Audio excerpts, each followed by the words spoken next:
El 16 de julio de 1945, Estados Unidos realizó la primera prueba de un arma nuclear en el desierto de Alamogordo, Nuevo México, Estados Unidos.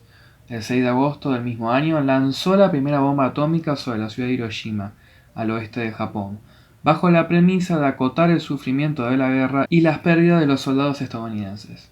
El presidente interino de aquel año, Harry Truman, accedió al lanzamiento, dando la sentencia de muerte a cientos de miles de personas.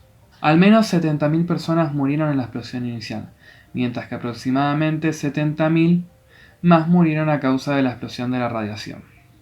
El total de muertos en 5 años puede haber alcanzado o incluso superado los 200.000, debido al cáncer y a otros efectos a largo plazo, según la historia del Departamento de Energía sobre el Proyecto Manhattan. Bienvenidos a Voces de la Historia. Hoy les presentamos 3 narraciones de aquel fatídico acontecimiento que marcaría los primeros pasos de la rendición japonesa y conclusión de la Segunda Guerra Mundial, además de un antes y después en prácticas de guerra. Comencemos. La bomba Little Boy de uranio 235 de 4.400 kilogramos de peso fue arrojada a las 8:15 de Hiroshima y alcanzó en 55 segundos la altura determinada para su explosión, aproximadamente 600 metros sobre la ciudad, y se estima que instantáneamente la temperatura se elevó a más de 1.000.000 de grados centígrados, lo que incendió el aire circundante creando una bola de fuego de 256 metros de diámetro aproximadamente. En menos de un segundo, la bola se expandió a 274 metros.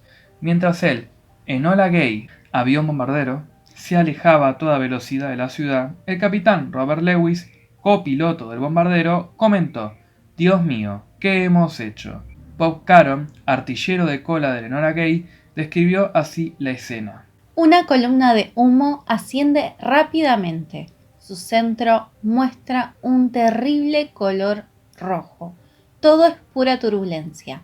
Es una masa burbujeante gris violácea, con un centro rojo. Todo es pura turbulencia. Los incendios se extienden por todas partes, como llamas que surgiesen de un enorme lecho de brasas. Comienzo a contar los incendios.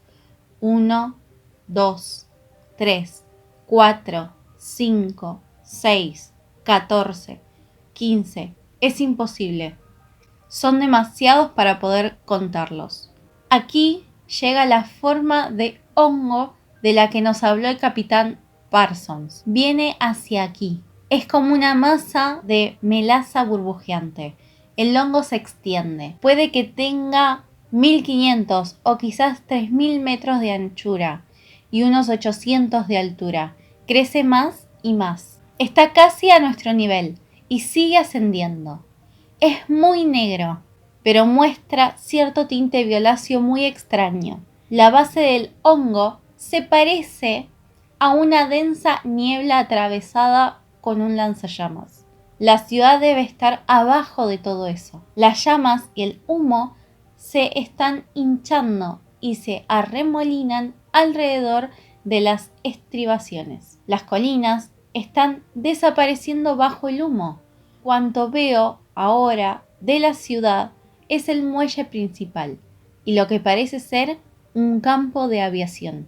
En tierras japonesas nos topamos con el relato de un joven llamado Shinji Mikamo. Los veranos en Hiroshima eran sofocantes y la mañana del 6 de agosto de 1945 no fue diferente de cualquier otra, calurosa y húmeda. Shinji Mikamo se había tomado el día libre de su trabajo como aprendiz de electricista en el ejército para ayudar a su padre a recoger las cosas de su casa, que estaba cerca de ser demolida. Meses de ataques aéreos habían causado incendios devastadores en varias ciudades de Japón, por lo que el gobierno había decidido crear cortafuegos. La casa de los Mikamo fue una de las afectadas por la decisión. «Esto no tiene sentido», gruñó el padre de Shinji, Fukuichi. Pero las órdenes eran las órdenes. La madre de Shinji, Nami, quien se hallaba gravemente enferma, había sido enviada al campo y su hermano mayor, Takashi, estaba combatiendo en Filipinas. De modo que Shinji, de 19 años, y su padre estaban viviendo solos en la ciudad. En poco tiempo, Shinji culminaría su entrenamiento y se uniría al ejército, así que lo más probable es que él también se iría lejos. Padre e hijo se pusieron a trabajar tras el desayuno típico en tiempos de guerra: mijo y semillas de avena. Fukuichi miró el reloj de bolsillo que siempre cargaba consigo, un reloj redondo que encajaba perfectamente en la palma de su mano, la cubierta de plata desgastada por el uso. Eran las 7:45 am. Shinji se subió a la azotea para quitar las tejas de barro. No había una sola nube en el cielo. Desde su punto de vista, Shinji le echó una mirada a la ciudad resplandeciente. Abajo, en el patio, Fukuichi le dijo a su hijo que no se durmiera. Shinji recuerda que cerca de las 8:15 am, él levantó su brazo izquierdo para secar el sudor de su frente, cuando repentinamente un destello cegador cubrió todo el cielo. De repente tenía frente a mí una gigantesca bola de fuego. Era al menos 5 veces más grande y 10 veces más brillante que el sol. Venía directamente hacia mí, una poderosa llama de un notable color amarillo pálido, casi de color blanco. El ruido ensordecedor vino después. Estaba envuelto por el trueno más fuerte que jamás había escuchado. Era el sonido del universo en explosión. En ese instante sentí un dolor punzante que se extendió por todo mi cuerpo. Fue como si un balde de agua hirviendo hubiese sido arrojado sobre mi cuerpo y fregado mi piel. Shinji fue arrojado a las tinieblas, enterrado bajo la casa como estaba. Reconoció la voz de su padre, que lo llamaba cada vez más cerca. A pesar de tener 63 años, Fukuichi era un hombre bastante fuerte, y sacó a su hijo de entre los escombros y apagó las llamas en su cuerpo. El torso y el lado derecho del cuerpo de Shinji estaban totalmente quemados. Mi piel colgaba de mi cuerpo en pedazos como harapos. La carne cruda por debajo era de un extraño color amarillo, como la superficie del pastel dulce que su mamá solía preparar. Mi padre y yo nos vimos el uno al otro, dice Shinji. La ciudad a su alrededor había desaparecido, reducida a cenizas y escombros. Shinji no podía entender lo que había sucedido. ¿Había estallado el sol? Su padre ensayó una explicación. Demolieron todas las casas por nosotros. Supongo que nos ahorramos un poco de trabajo. Lo dijo y soltó una risotada gutural. Sin embargo, no había tiempo para ponerse a conversar. La ciudad, ya en ruinas, se estaba incendiando y tuvieron que buscar refugio. Shinji y Fukuichi se encaminaron por el extraño paisaje postnuclear hasta el río. Allí vieron pasar los cuerpos flotando boca abajo, y pronto se produjo otro fenómeno extraño y aterrador. Los numerosos incendios en la ciudad habían generado vientos tan fuertes como los de una tormenta, los cuales se combinaban en un tornado, un monstruo oscuro, recuerda Shinji, que succionaba todo a su paso. El tornado levantaba y lanzaba partes de casas derrumbadas, muebles, incluso el agua del río. Mientras se aproximaba, las personas se aferraron a lo que podían. Este nuevo mundo era difícil de entender, pero una vez que el fuego y el tornado se apaciguaron, Shinji y su padre cruzaron un puente en busca de refugio. La caminata era una agonía, no solo por su carne quemada, sino por la enorme cantidad de cadáveres y moribundos que hallaban a su paso. Mis pies estaban carbonizados y torpes. Con cada paso, o algo así, yo tropezaba sin querer un brazo o una pierna, y oía a la persona quejarse de dolor. Me sentí como un buitre, cruzar ese puente dejando atrás a todos esos heridos que iban a morir, recuerda Shinji. Lentamente, con mi corazón rompiéndose en innumerables pedazos, seguí adelante. Hice todo lo posible por seguir exactamente los pasos de mi padre, deseando y creyendo que él conociera la ruta hacia nuestra salvación. La bomba había arrasado con Hiroshima. De sus 45 hospitales, solo 3 seguían operativos. No había ayuda, ninguna medicina, ningún alivio del dolor.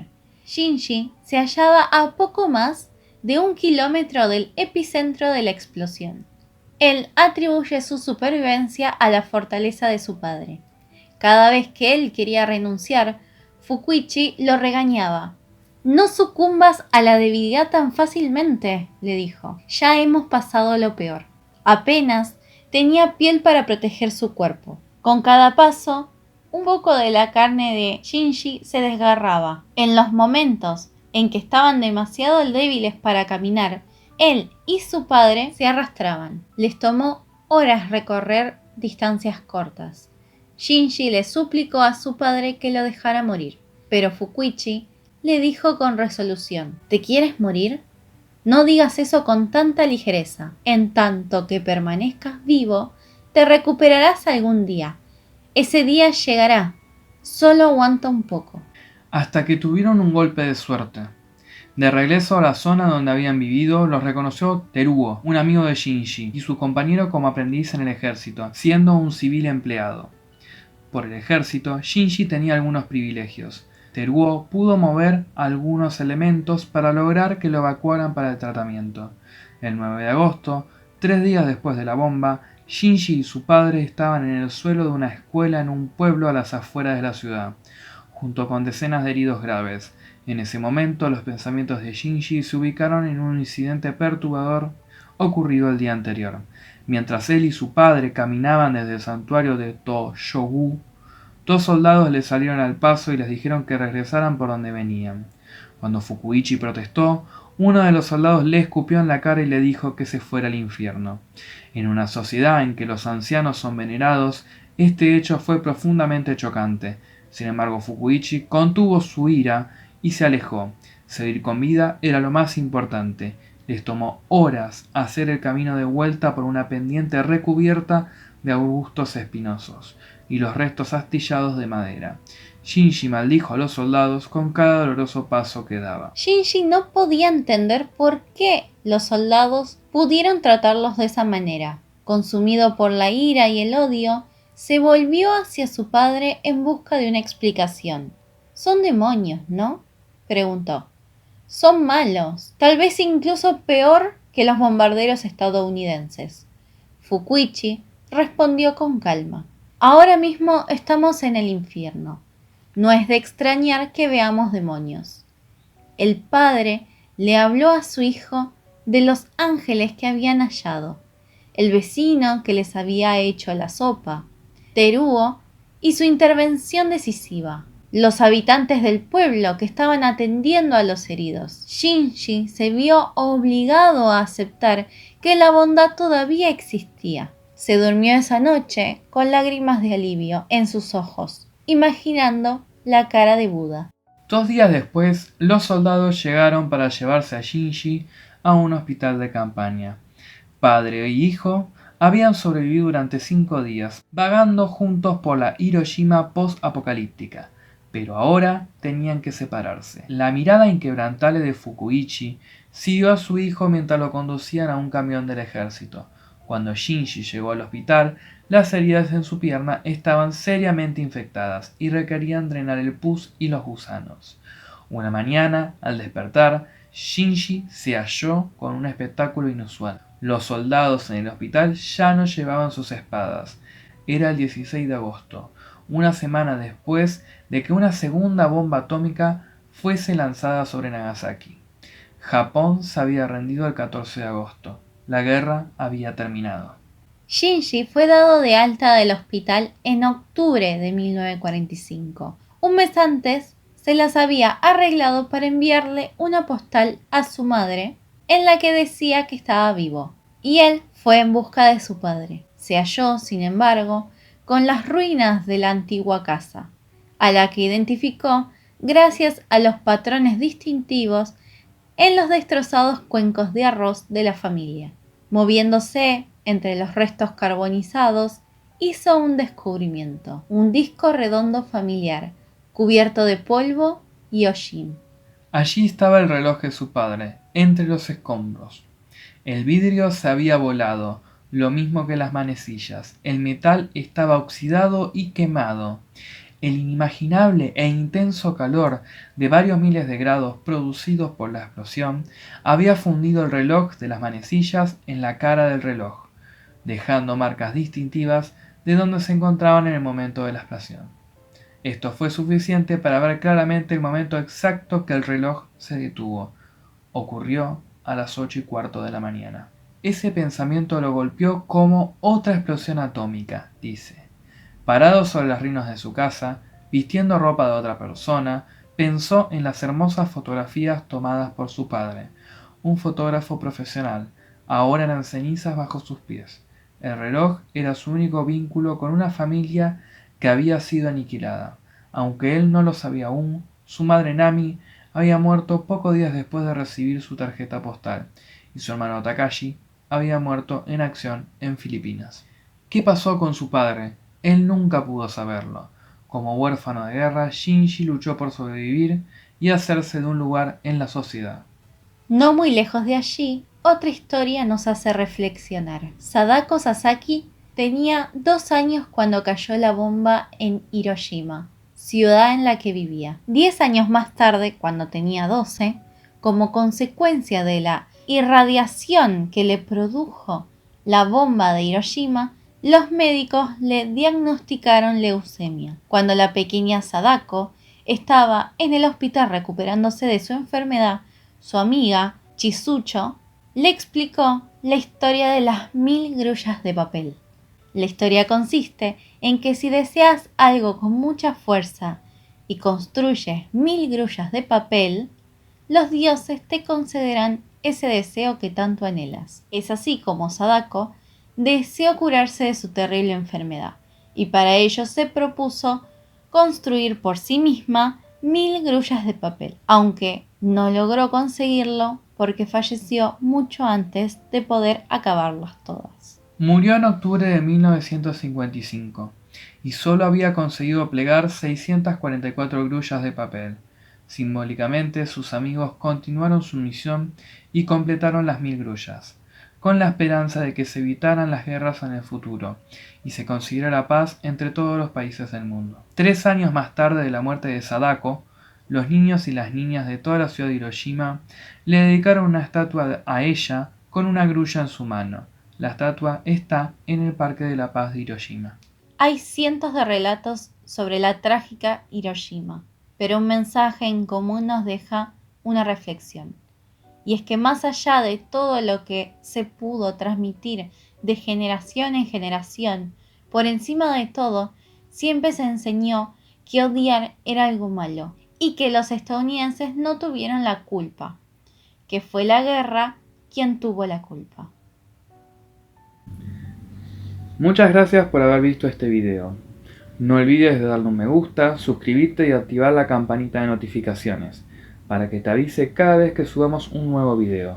Recuerda que puedes seguirnos en redes sociales como Instagram y Facebook y escuchar nuestros podcasts en Anchor y Spotify.